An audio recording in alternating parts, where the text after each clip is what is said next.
नमस्कार. जय महाकाली. वैशालीज भक्तीस यूट्यूब चॅनलमध्ये आपलं स्वागत आहे. मित्रांनो, तसंच महाकालीचा आशीर्वाद तुमच्यासोबत असू दे हीच आम्ही त्याच्याकडे प्रार्थना करत असतो. तुमच्या घरामध्ये भरपूर भरभराट होऊ दे, तुमच्या बिझनेसमध्ये चांगला लाभ होऊ दे हीच माकडे आम्ही तुमच्यासाठी प्रार्थना करत असतो. जय महाकाली. ओम नमः शिवाय. मित्रांनो, आज मी तुम्हाला सांगणार आहे की तुम्ही जर एखादा पार्टनर बिझनेससाठी करत असाल तर तुम्ही काय सावधगिरी केली पाहिजे. मित्रांनो, आज माझी एक मैत्रीण भेटलेली मंदिरामध्ये. तिने मला सांगितलं की बरी आहेस ना? तर म्हटलं हो, मी बरी आहे, मी माच्या मंदिरात आली आहे. ती म्हणाली मी पण माच्या मंदिरात आली आहे. मित्रांनो, काही दिवसापूर्वी मी जेव्हा तिला बघितलेलं तर ती खूप खुश होती. पण ह्या वेळेला जेव्हा मी तिला मंदिरात बघितलं तर ती खूप नाराज होती. तर मी तिला विचारलं तर ती म्हणाली मी मंदिरात माच्या नेहमी येते, नेहमी तिला लिंबूची माळ, गोडापान सगळं देते, तरीसुद्धा मी आज नाराज आहे. तर मी तिला विचारलं का? तर ती म्हणाले काही दिवसापूर्वी माझ्याकडे सगळं वैभव होतं पण आता काहीच नाही आहे. तर मी तिला म्हणाली असं काय झालं की तुझ्याकडे काय वैभव नाही आहे ते मला सांग. तर तिने सांगितलं आमच्याकडे कंपनी आहे गारमेंटची, अजून एक खोलण्यासाठी आम्ही एक पार्टनर निवडला, पण तो पार्टनर केल्यापासून आमची प्रगती होण्याच्या बदली आम्ही सगळे लॉसमध्ये गेलो आणि आज मला खूप दुःख वाटते की मी हे सगळं वैभव माझं गमवून बसली आहे. तर मी तिला धीर दिला आणि म्हणाली अगं, तू माची भक्ती करतेस, माने तुला प्रसादही दिलं चांगला, पण तो तुम्हाला सांभाळता आला नाही. प्रत्येक वेळेला आपण देवाला बोलणं हे योग्य नाही आहे. आपल्याही काही चुका असतात, त्या आपल्याला बघितल्या पाहिजे. मी तिला विचारलं तुझा पार्टनर काय करतो जे तुम्ही कंपनीसाठी त्याला नेमला आहे? ती म्हणाली आम्ही त्याचे पैसे घेतले आणि आमच्या गारमेंट कंपनीला लावले. तर मी तिला फटकन बोलली अगं, तुम्ही त्याचं बॅकग्राऊंड बघितलं का की त्याच्याकडे कसला तरी दोष असेल म्हणून तुम्ही लॉसमध्ये गेलात? तर ती म्हणाली नाही. तर मित्रांनो, एक गोष्ट लक्षात ठेवा, जेव्हा पण आपल्याला एखादा पार्टनर बनवायचं असेल तर पहिलं त्याच्याकडे ब्लॅक नेगेटिव्स किती आहे हे आपल्याला बघितलं पाहिजे. त्याच्यानंतरच आपण त्याला आपल्या कंपनीसाठी घेतलं पाहिजे.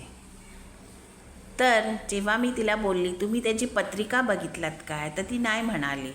मग त्याचा डोक्यावर कर्ज आहे का? तर ती म्हणाली हो, ते आम्हाला नंतर कळलं की त्याच्या डोक्यावर जवळजवळ 30-40 लाखाचा कर्ज आहे आणि तरीसुद्धा आम्हाला हे माहीत नव्हतं, म्हणून आम्ही त्याला आमच्या कंपनीसाठी त्यांनी जे पैसे लावले आणि आम्ही त्याला पार्टनर बनवलं. तर म्हटलं सगळ्या गोष्टी ठीक आहे. मग मी त्याची पत्रिका मागवली.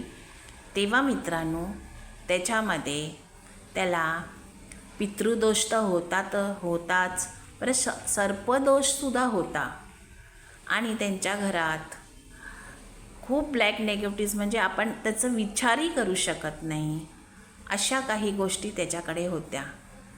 आणि जेव्हा तो ह्यांच्याबरोबर कंपनीला पार्टनर झाला त्या दिवशी त्या वास्तूमध्ये त्याचा प्रवेश झाला आणि सगळ्या गोष्टी एक एक करून सगळं वैभव माझ्या मैत्रिणीचा जाऊ लागला.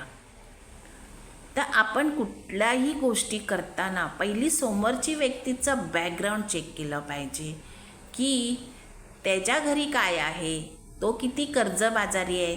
ह्याच्यातच लक्षात येतं आपलं की आपल्याला हे पार्टनर केलं पाहिजे की नाही केलं पाहिजे.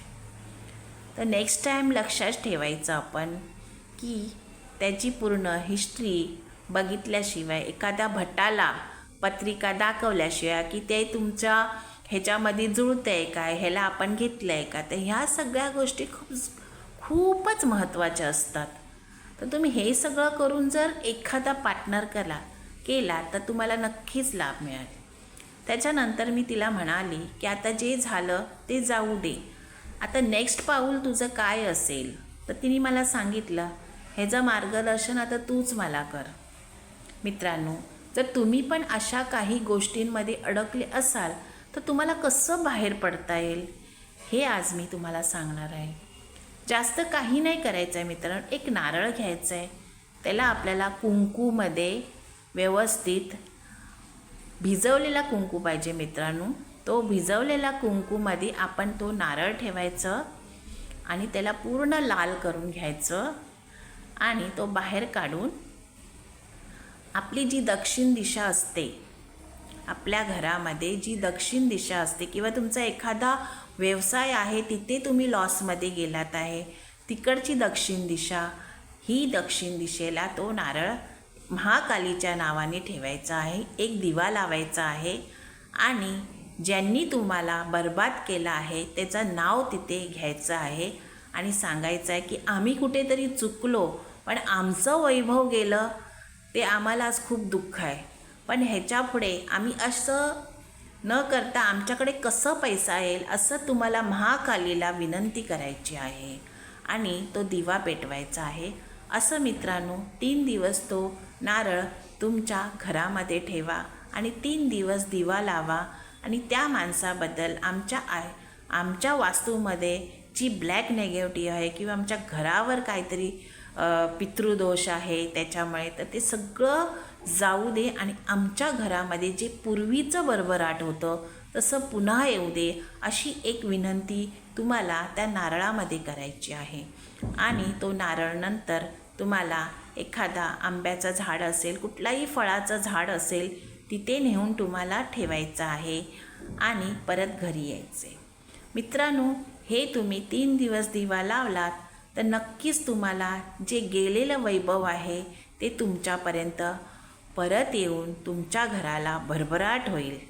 महाकालीकडे आम्ही ही नेहमी प्रार्थना करतो की एखादा व्यक्ती जर तो अडचणीत असेल तर त्याला तू बाहेर काढ आणि त्याला पुन्हा एकदा अशी बुद्धी दे की तो पुन्हा बिझनेसमध्ये उभा राहील आणि त्याचं सगळं काय व्यवस्थित होईल.